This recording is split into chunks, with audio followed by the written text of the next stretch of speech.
So in today's video, we're going to go ahead and start the plumbing rough in. First we'll do a layout of everything on a piece of cardboard so that we can figure out what parts to go get. And then we'll slowly start laying them out and figuring them out, and I'll try to go through it step by step.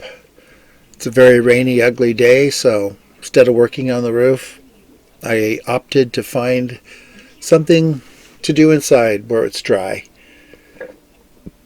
So I hope you enjoy the video. Any comments or questions, feel free to leave them below and I'll try to get back with you.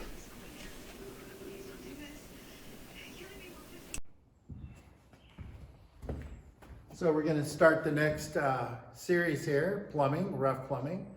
So this will be rough plumbing part 1. Very beginning, you make a diagram.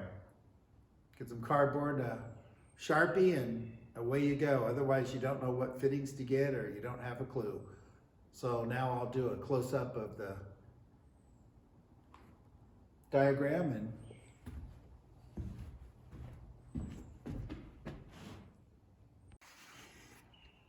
there's our house, master bathroom, has a tub, has a T for a toilet, an L for laundry, and there's our lavs. We run on down, there's our sinks. We're gonna have an island vent for our sinks. There's the other bathroom. You can see it shows a clean out. There shows a clean out on the other side too. Just forgot to write CO on it. And there it ties in. So now by this, I know I need a combination here. I need to tie in a little sink, a bar sink here. I got a Y for coming in for a lav, a tub, and a toilet, all tying in there so I can add them up, and there's the combination. I'll use a combination here, and that'll give me a clean out, and that's how it starts. So we'll start here at the laundry. First thing I do is I mount my box, and I make sure I have the fittings. So there's the P-trap for the laundry, a sanity to go down, and then I'll have a clean out in the vent going up. So once I figure out that configuration right there, then I'll know exactly where to drill my hole to drop it down there.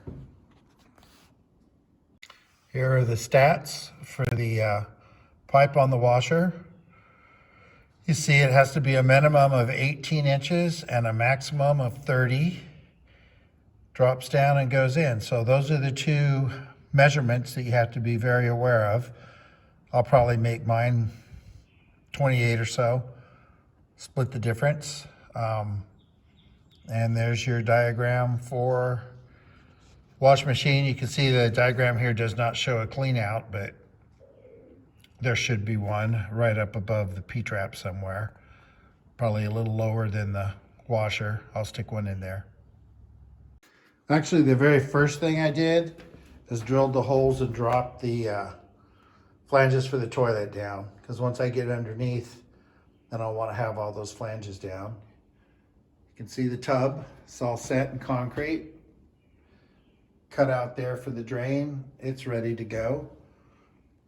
Unfortunately, I have some BCIs in my way, so I'm going to have to come up with my vents between these two walls and then roll it in and go on up through. But we'll get into that once we start drilling some holes. Kitchen sink will be going right in the center of this window, but because it's an ICF wall, it's pretty hard to get a vent up, so we're doing an island vent. So I'll show you how I have it laid out here. I have a 90 with 2 straight 45s. That'll be my top.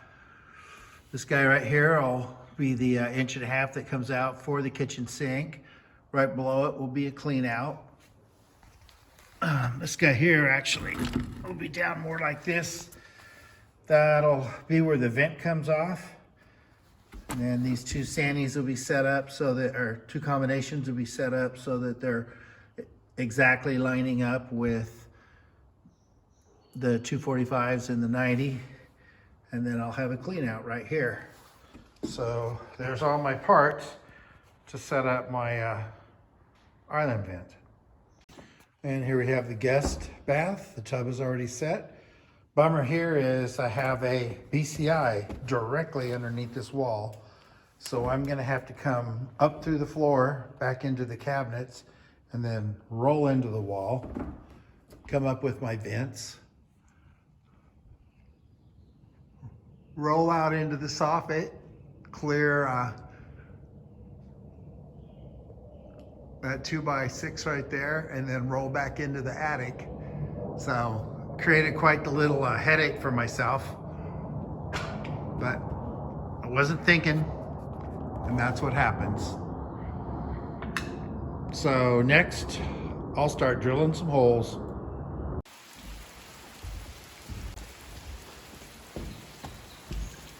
Next step.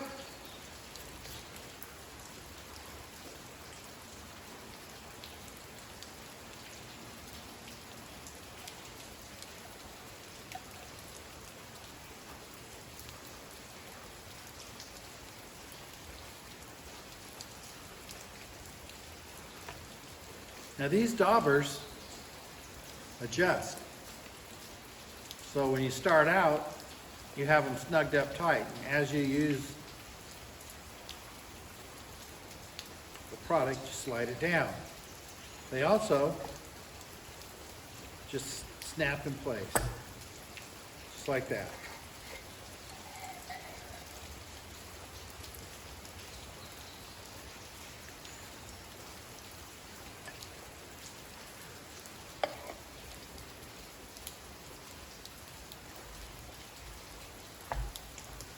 There you have it.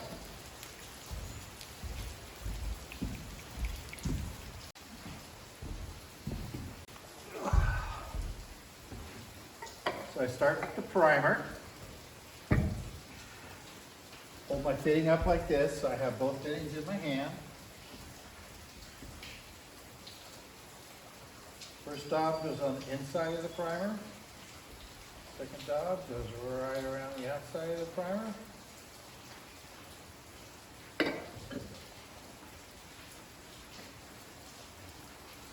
Since these are new cans, there's a lot of glue here.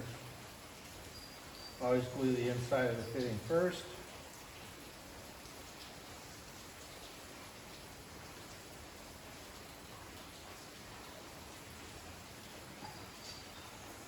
I put little black marks here so I know exactly where to do it. And unlike ABS, PVC tends to try to spit it apart. So you got to kind of hold it for a minute. Now my island vent will have to tee over and run to the nearest wall, which is right here. So in this wall, I have to vent a bathtub, my island vent, and the toilet.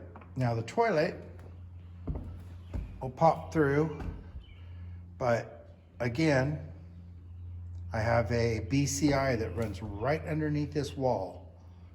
So I cannot come up through the wall. I have to come up through the floor on this side, which there's kitchen cabinets here. Unfortunately, in this line is the oven. So I'm gonna have to come up out of the fitting, do a turnover, and come in. So these right here will represent my 3 vents coming up. You can see how I set this up, so I'll know how far over to make my holes so everything will line up as it goes up. And my mark coming out is 1 7/8". That works out that 245s do an offset and get me a dead center on the wall.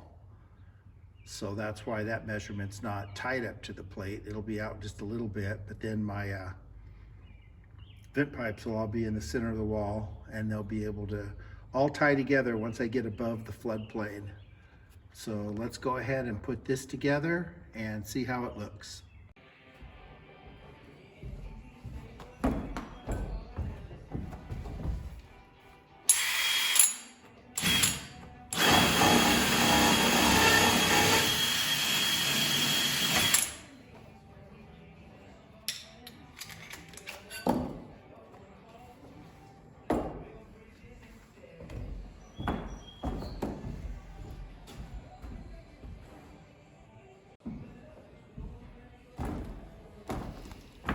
That's what happens when you put a BCI underneath your plumbing wall. Could have avoided that. I managed to move the one when I figured out it was underneath the toilet, got that all incorporated, and didn't even think where that wall was going to land.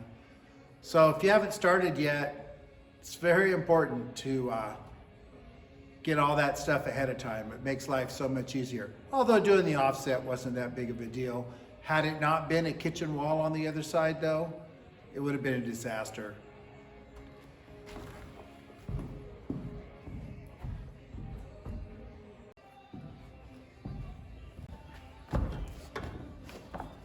Here's my offsets. Tailpiece gets me down below my floor joist. 45, 45, and I'm back up in my wall. Slip these guys in place.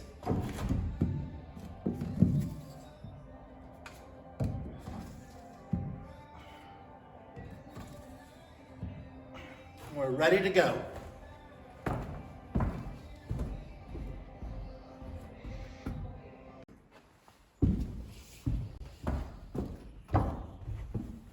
One thing I didn't discuss earlier was measuring.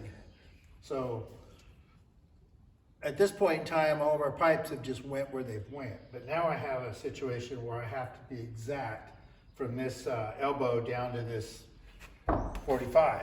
So it's 2-inch pipe. 2-inch pipe is 3/4 of an inch in. So I have to add 1.5 inches. So when I measure it, it's 33.5 inches. 33.5 inches plus 1.5 inches, 33.5, 34.5, 35. So if I cut a pipe 35 inches, it will perfectly fit right there.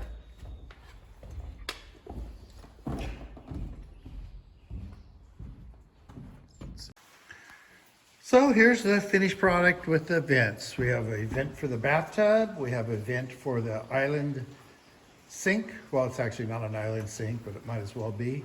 And we have a vent for the toilet. May come on up. Upside down sanities because it's above the floodplain. And when next I get to plumbing, I don't know, it's going to be a busy weekend. I will continue on and keep you guys up to date. I hope you enjoyed today's video. I'm trying to be very detailed, but it feels like I'm going very slow and it's kind of boring, but if I were trying to figure out and had some questions, then I would be very happy to see somebody go slow and be boring so that I could get my questions asked. If you do have any questions, leave them in the comments. And this is Stinging Nettle Farms, signing out.